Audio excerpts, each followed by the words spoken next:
Alright, this is John Kohler with GrowingYourGreens.com. Today we have another exciting episode for you, and I'm still here on vacation in Maui having a wonderful time. And the reason for today's episode is I'm here visiting a farm for you guys. It's Ula Meli Farms here in beautiful Maui. And it was a kind of funny story actually. I was at the Upcountry Farmers Market near Kula here in Maui, probably on Saturday, the best farmers market on the island that I've discovered, and I would recommend you guys visit if you haven't been there already, or when you visit. And I met the farmers that actually knew who I was because they had watched my videos previously, so that was kind of funny. And we got to talking, and now I'm out at their farm checking out their grow of this unique tropical fruit. You know, while they do have plenty of mango and lychee and avocado trees growing, you know, this is a relatively new farm and they're not up to full production on those crops yet, although they are producing small amounts. One of the crops they are making a full production of currently is known as the lilikoi or passion fruit. So let's go ahead and flip the camera around and show you guys how they're growing the passion fruit. And what I want to do in this episode is give you guys some tips and tricks about growing passion fruit if you've never done it before from a commercial farmer. So as you guys can see, what I'm looking at now is basically the passion fruit vines behind me there.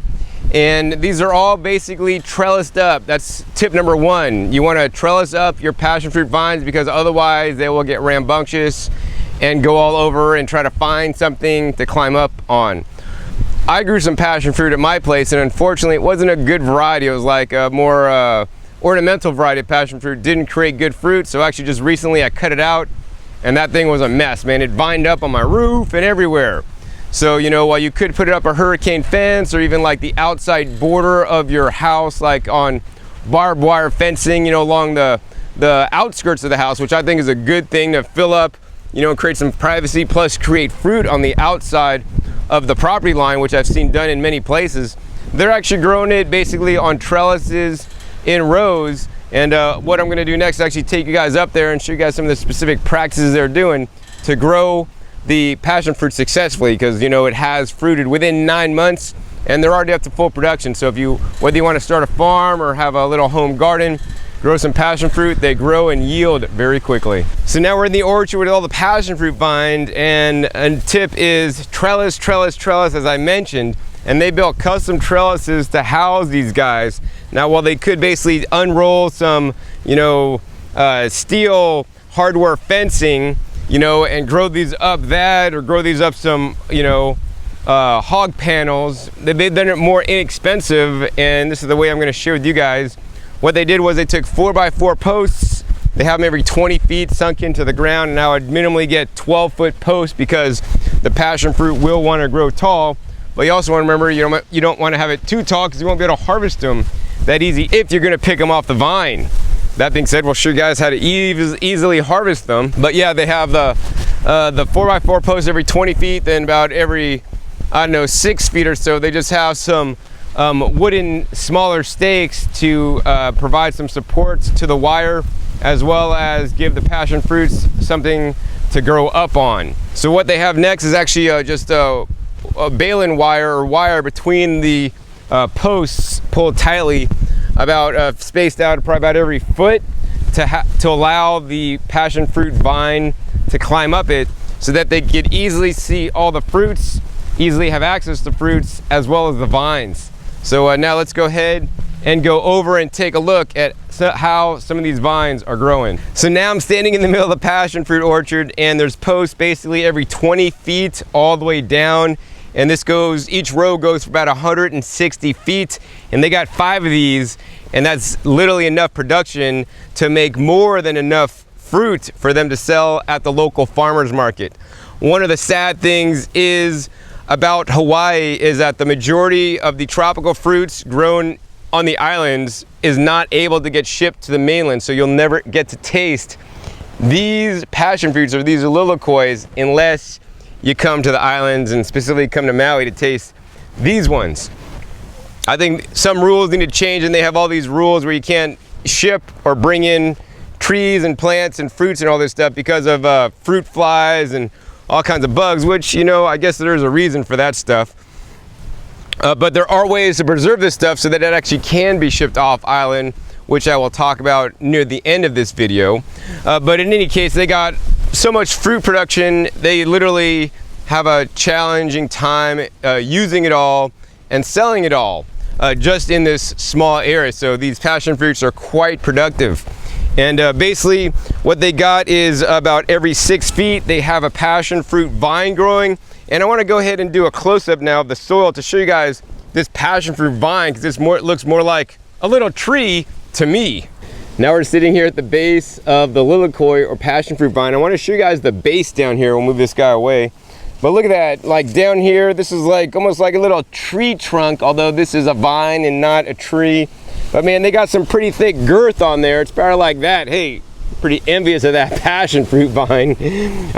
But yeah, I mean, it's growing really well, and I mean, just grows up into this big trellis system. And one of the things you're gonna wanna notice is that, you know, behind all the living matter, there's some dried stuff. You know, and that's just how this plant operates. It grows, and some of the older stuff dries out, and the newer stuff is always on the outside layer.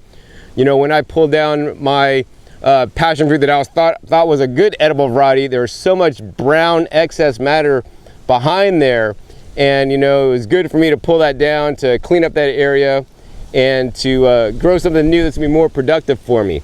Now, since they are doing this commercially, you know, it would take a lot of labor to get in there to chop all the bad stuff down. So there's letting the new stuff grow in the front, and you know, as you guys can see, they got, you know, lots and lots of not yet ripe fruits, you know, ready to be harvested after they are fully ripe. One of the tips I want to give you guys is make sure you harvest your passion fruits fully ripe for the best flavor and the most nutrition. Another thing I want to mention is how they're dealing with the weeds coming up underneath the passion fruit vines, because they wouldn't really be able to get in here unless they're hand weeding. And this is a family owned farm. Literally a husband and wife do all the work here. I mean, this is not a lot of space, and once everything was planted and started up, really the main things you got to do is come out and harvest. They got it all set up on a irrigation system and all whatnot, and they just basically have this weed cloth down, heavy duty weed cloth that they basically just put down. They're holding it with just some local rock. Yeah, I like the local rock. Don't import the rock, use a local rock. All right, local rock, so that weeds do not come up, you know, underneath this whole area. Now, one of the things that I've consulted with them during my visit here is to start including the trace minerals into their soil to increase production, increase plant immunity, and also increase the flavor of the fruit. So I talked to them about the benefits of rock dust, which they were interested in, aside from the fact that it may be expensive to get here in the islands. Be sure to check my other videos on rock dust if you're not familiar with what rock dust is. I have plenty of videos explaining rock dust and why I believe it is so crucial to farming and growing your own food in this day and age. And then I also talked to them about adding sea minerals, which is another way to get the trace minerals into the plants and into the soil to improve, once again, the production, improve the taste and the yield, as well as the bricks. And they are definitely much more interested in that because it comes in a much more concentrated form and is much less expensive to apply. In an optimal situation, I would apply both the sea-based minerals, about 20% sea minerals, and I would use 80% rock dust personally. But I'm glad if they just do one or the other to get some trace minerals into these plants to make them more vibrant, more fruitful, and to, you know, literally have the best passion fruit on Maui. So now we're gonna walk through the lilikoi orchard, and I've never really got to do this before because I never got to visit a lilikoi farm before today, so I'm super excited. And we're gonna try to find some ripe fruit and explain when to pick the lilikoi or passion fruit for you guys. If you guys see, you may see plenty green lilikoi, you know, still hanging on the vine, and man, these guys could be quite productive here, but you do not want to pick the green lilikoi. They will not ripen up off the vine. Another thing you don't want to do is you don't want to find, you know, lilikoi that are fully colored up, such as this guy right here, this nice purple one, still a bit green in the back, but that's not quite ripe either. I always encourage you guys to harvest your fruits as ripe as possible, and many fruit trees and vines will simply give it up, give you their fruits when they're fully ripe. So to do this, all you simply need to do is look down, and there's a little yellow lilikoi that's ripe on the ground, and you know, there's some more just hanging out on the ground. So this makes harvesting easy, because really you don't have to like hunt and peck in the plants for all the ripe fruit.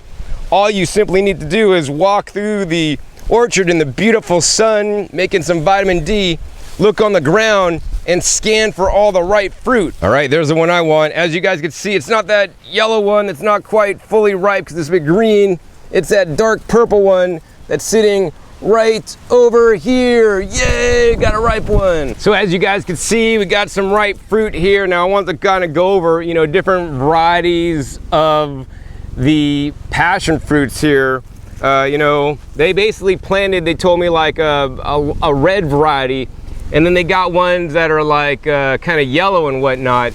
And you know, there's different varieties of passion fruit, much like the different varieties of apples. We know there's Fuji apples, Granny Smith apples, and there's different kinds of the passion fruit. In general, I recommend you guys always get, you know, the more colorful passion fruit. So instead of getting the standard yellow ones, you know, get the ones that are a little bit red or purplish, right? They're generally gonna taste better for these standard kind passion fruits. Now another thing I want to go over is wrinkled versus non-wrinkled. So, you know, when the plants drop the fruit, they're nice and round and fairly hard and unwrinkled, you know, whatever color they may be. If they sit on the ground for any significant period of time, or they've been sitting in the store for any period of time, they start to basically dry up and get wrinkled. So, you know, I would like a nice colorful fruit, you know, with a little give, not too much give. That could be a side of being too old, and you know, a really nice color to it without too many wrinkles. You know, just because it's wrinkled doesn't mean it's bad. I mean, many people get old and get wrinkles, doesn't mean they're bad. It just means you're old. So same thing with the passion fruit. You know, the old ones could still also be quite good and delicious. Now, while we're talking about varieties, you know, while these varieties are good and give that nice, you know, tart flavor that we're used to, you know, even better than this standard variety of the passion fruit, I like the orange kind passion fruit, also known as the Jamaican passion fruit. That is significantly sweeter than the standard kind, and you know, that's the kind that I would grow hands down over the more common passion fruits. I guess because I've collected a lot of these passion fruits now, I want to go ahead and go inside and show you guys, you know, how this farm uses these to basically turn their passion fruits into cash at the local farmers market. So now I want to show you guys how the farm uses its lilikoi to make a value-added product. So no matter whether you have a farm for commercial purposes and you're trying to make some money to live off of, or whether you're just a home gardener and you have a lot of extra croppage of fruits and vegetables that you're producing that you can't use, we're going to show you two important ways that you can be able to preserve them to turn that into either extra food for you and your family and friends, or actually into cash at places like farmers markets and other outlets.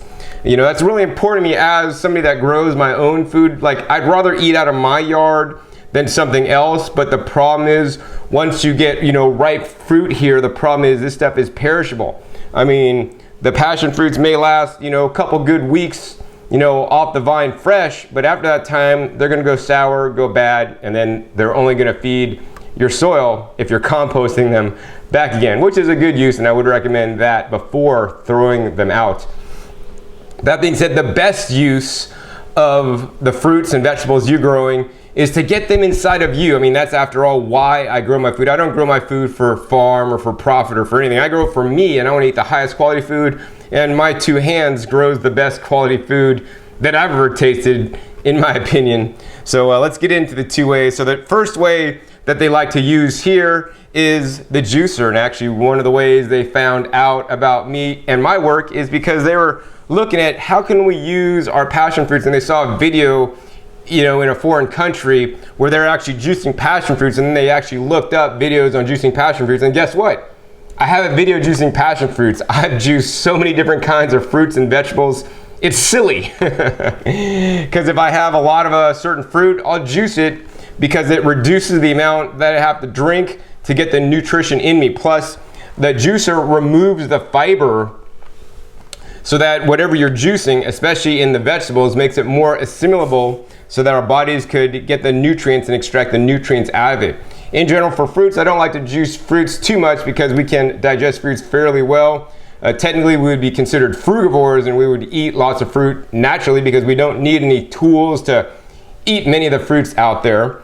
But on the vegetables with our hard fibrous cellular matter, you know, the juicer really breaks open those cell walls and extracts the liquid gold by separating out the fiber from the juice. And it's the juice of the fiber that feeds you is what Jay Kordich, formerly known as the Juice Man, taught me.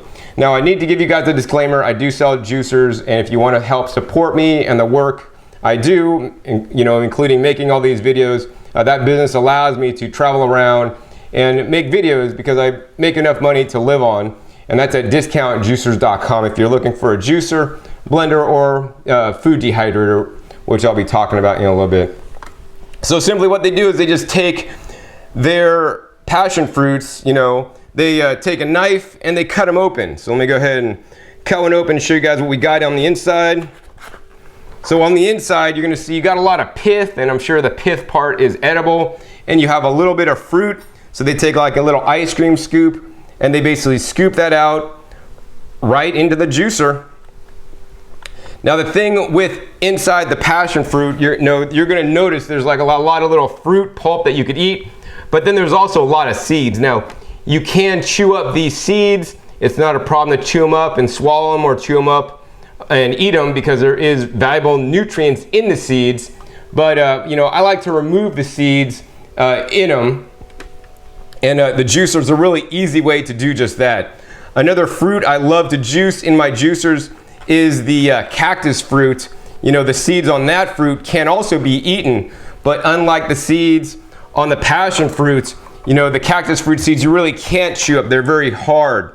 And that's why I like to use the juicer to get rid of the seeds on the cactus fruits. Wow, man, these smell so floral and fragrant. I'm sure this juice is gonna be quite delicious. So I'm gonna go ahead and cut a whole bunch more of these passion fruits up, and then we're gonna go ahead and make a nice juice for you guys when I got this all ready to go.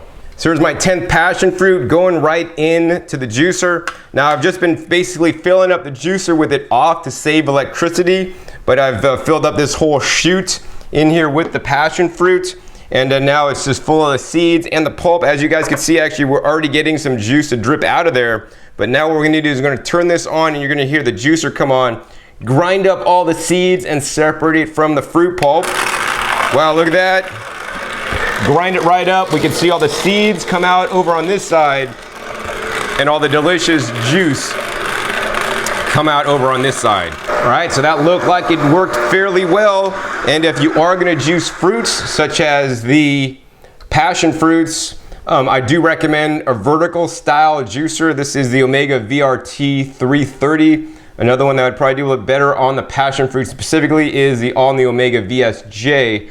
I found it grinds up things a little bit better than the original Vert series does. We're gonna go ahead and now tip this juicer up, get every last bit of juice out of there, and do the quick go change-o. And here's my passion fruit juice, 100% fresh. No, this is not orange juice, but hey, orange juice, passion fruit juice might make a really good mixture actually. Check it out, one little glass of passion fruit juice made with fresh picked passion fruits from the farm here. Wow.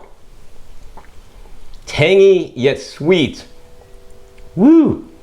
Kind of reminds me of like those like sour pixie sticks and some orange juice. It's quite good, I like it, although many people may find this a little bit too strong. At the farmer's market, actually, they'll sweeten this with some agave and then sell it, but for the hardcore people like me, you're gonna wanna get this stuff straight up. One of the things I really love to do with this stuff is mix it with some sugarcane juice. And you know, it's one of the best drinks on the entire planet.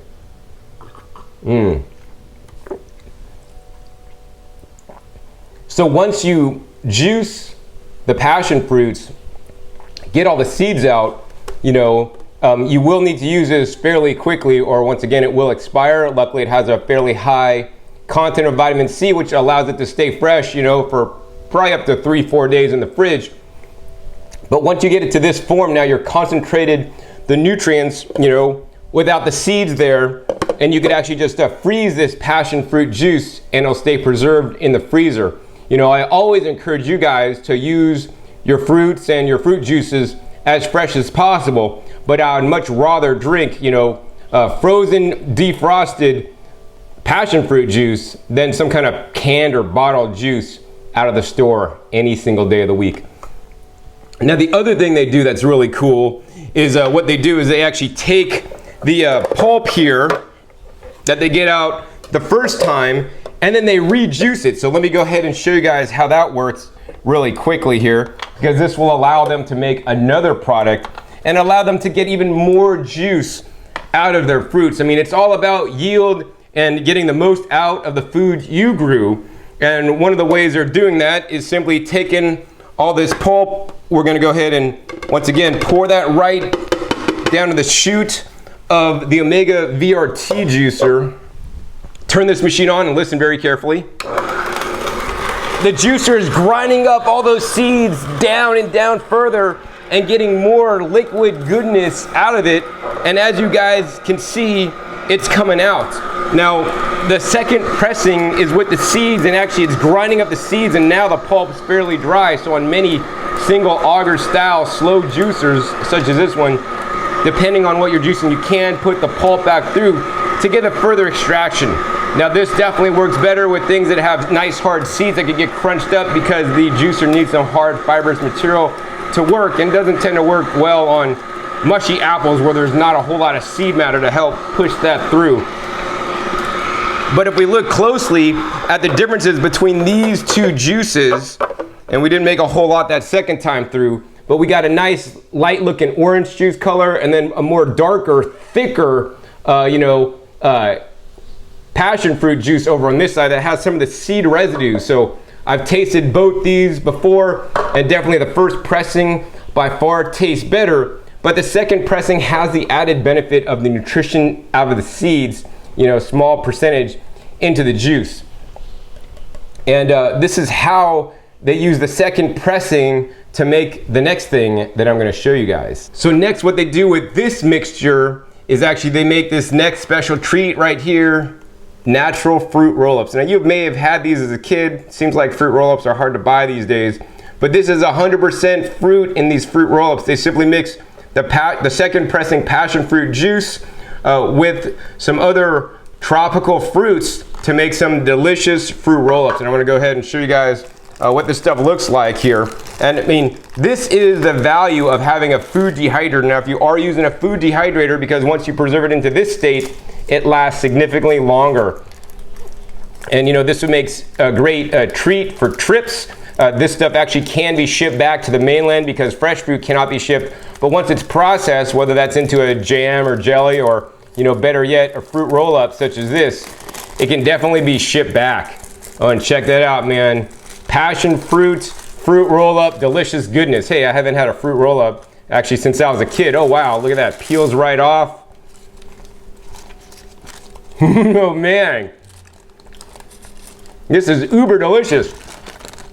Hey, if it's Halloween, it could second as a mask for Halloween. Stick them up, give me all your money. All right. Wow, this stuff is insane. I think if I had a passion fruit orchard, I'd be making this stuff all day long. So yeah, you can dehydrate the passion fruit, and you can dehydrate it with the seeds, but the problem is the seeds will get all hard, crunchy, and gritty, and nobody wants a fruit roll-up with passion fruit seeds in it. And that's why they simply use a juicer, you know, to extract out the passion fruit flavor, deliciousness, and dehydrate it without the seeds, mixed with another in-season tropical fruit here. Now, the next way I want to show you guys to use your passion fruit is another appliance actually they happen to have in the kitchen. So I'm gonna go ahead and clean this setup up and share that with you guys next. So now we're gonna share another way you can use your passion fruits, or virtually any other fruit and vegetable that you grow in your garden that you have excess of, or just another way to use it in general. So as we went over earlier, I really like the juicing because it concentrates the nutrients, takes out the fiber, And what we have next here is the blender that actually just blends up everything, you know, the liquids and the fiber. Now, Vitamix would want you to believe this is a total juice. You know, for me, a juice is something with the fiber removed. It gets digested significantly faster than something blended would.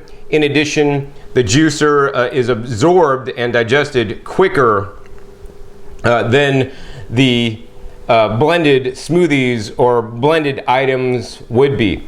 Another thing that's not often talked about is the juicer. It's very quiet. It runs at a low and slow 80 RPMs for that Omega Vert 350. And this Vitamix has 2+ horsepower, runs at over 240 miles an hour, over 25,000 RPMs or revolutions per minute. So 80 RPMs versus, you know, 240 miles an hour. That's a lot of speed. So with a higher speed, it does more oxidation, so it damages the nutrients in the produce. So I only recommend, if you're gonna blend only as long as you need to get the desired consistency. And the other thing is, once you blend things up, it tends to oxidize significantly faster because you're basically injecting with air. It's like if you have a car, you get a scratch in your car, you live next to the ocean, it rusts really fast. Whereas if you get a scratch in your car in Las Vegas, unless it rains, it'll barely even rust, right?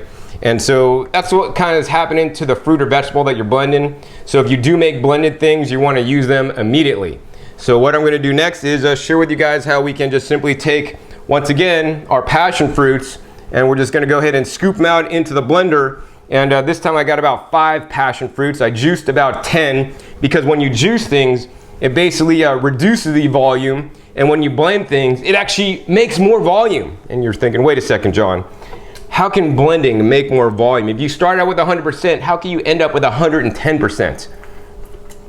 All right, well, you geniuses out there have already figured that one out, right? Because this is not a trick question. It's like Click and Clack, the Tappet brothers, right? Every week they have their puzzler series. I like that show, you know, when I'm driving in my car on the weekends and I hear them on my way to the farmer's market. But yeah, this is not really a trick question, but what happens is when you put everything in the blender and you turn the blender on at high speed like we will do in a minute, you're not actually creating new matter or new material, but what you are doing is aerating the food that you have in there, because once again, the blender is spinning very fast. And if you said aeration and you're gonna have more air bubbles, pat yourself on the back. So yeah, so we've emptied out 5 passion fruits in there, and simply what we're gonna do is turn this guy on. Man, that thing is running super fast, super loud, and simply what we've done is we've now blended up 5 passion fruits, and we had, you know, this much volume, and now there's just a little bit more volume because now it's just totally full of air. And if you actually open this up, if you look closely, you could see the air bubbles, and sometimes you could see the bubbles coming out. So let's see, we're gonna go ahead and finish off the rest of my juice here. I'll remember how that tastes. And now we got our 5 passion fruits blended. Look at that consistency. Wow. And we just got about as much of a glass as we had when we juiced it. But once again, we only used half the ingredients. So, you know, if I'm like running low on vegetables and I don't have a lot of vegetables or fruits, then I'll tend to blend them because it goes farther. It'll fill me up quicker. But in my opinion, there's also less nutrients contained within this because it is, you know, oxidized. If I have a lot of abundance, then I tend to juice more. Like I have so many different kale, collard, and leafy green leaves in my garden. I could juice it all day long and not worry about it, right? Now the thing with this is, yes, it is filled with air, and it's also gonna taste different because we did not remove the seeds.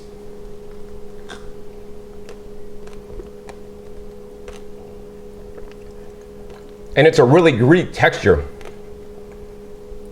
It's all right, but I think I prefer the smooth juice much better. Now I always want to give you guys options on how to use some of the produce that you grow, whether you have your own passion fruit farm or other kind of fruit farm, or just growing fruits and vegetables at home. You know, blending is an excellent way to incorporate them into your diet. So one of the things I want you guys to do is stop buying things at the grocery store and start using the produce you're growing instead. So what the passion fruit juice would do is it would make an excellent fresh substitute for vinegar. So simply, you could just take this fresh passion fruit juice. It has a nice tangy flavor. Plus, when you blend up the seeds, it releases the fatty acids in the seeds, or the oils, into there. So it's kind of a richer texture. You could pour this on a salad dressing. This would make an amazing salad dressing Alone by itself, you could use this in the place of vinegar in different recipes. For me personally, my salad dressing will be blended passion fruits with just like a handful of macadamia nuts, and that would give me a little bit of fatty flavor, and I'm sure that salad dressing would be quite delicious. Now, to use your vegetables in the blender, because vegetables don't tend to blend too well, what I would recommend is making what's called a green smoothie. You could simply take your blender, fill it up that much with some purified water, and then you would take your leafy greens, put it in your blender, not so many, maybe 2 to 3 leaves to start at first, and maybe 3 or 4 bananas. Blend that up. This will allow you to get more leafy greens in you. This is very important, especially if you're not used to eating the dark leafy greens, such as the kale, the collard greens, the broccoli greens, the cauliflower greens. That can be very strong tasting, but I want to let you guys know that things that you grow in your garden is a lot less strong tasting than stuff in the store that's been shipped from California, especially this time of year, and has been on a truck for a week and degrading and losing nutrition all during the whole process. Plus, if you're using the rock dust, everything's just going to taste better with rock dust, in my personal opinion. But yeah, that simply makes a green smoothie so that you can get some of those greens and some of the foods that you're growing. So that's why I really like the appliances. They allow you to include more of the stuff that you're growing in your garden. So the last method I want to share with you guys today on preserving your harvest is freeze drying. So freeze drying is popular with preppers and survivalists. You guys will buy freeze-dried ice cream, and that's what the astronauts took, I guess, on some NASA mission one day. But they have all kinds of different freeze-dried foods. But they are now starting to get available home freeze-dry machines, and they cost about, I don't know, 20 times what a standard dehydrator does at this point. But hopefully soon the price will be coming down, and freeze drying is the best way to preserve the food, in my opinion, because it's done at low temperature. It preserves the most amount of nutrition and literally just takes out the water. So hopefully one of these days I'll have an episode on freeze drying your own food as the best way to store and prepare your food. But especially if you're a commercial farm, this does make sense because you'll freeze dry your passion fruits without even having to juice them, because the freeze drying process will turn the seeds into something crunchy and uber delicious that can now easily be eaten. I really hope you guys enjoyed this episode that I filmed here at the farm. If you're interested in actually getting some of that delicious passion fruit roll-ups, hey, check down below. I'll put a link to the farm website that you can order your own passion fruit roll-ups, as well as some of the other jams and jellies that they've tried. And if you come to Maui, you're going to want to visit them at the Upcountry Farmers Market and make sure you get that fresh passion fruit juice that they squeeze, and tell them, hey, John Kohler sent you. So anyways, I hope you guys enjoyed this episode. Once again, my name is John Kohler with GrowingYourGreens.com. We'll see you next time, and until then, keep on growing. All right, this is John Kohler with GrowingYourGreens.com. Today we have another exciting episode for you, and I love it just being back in my garden. As you guys can see,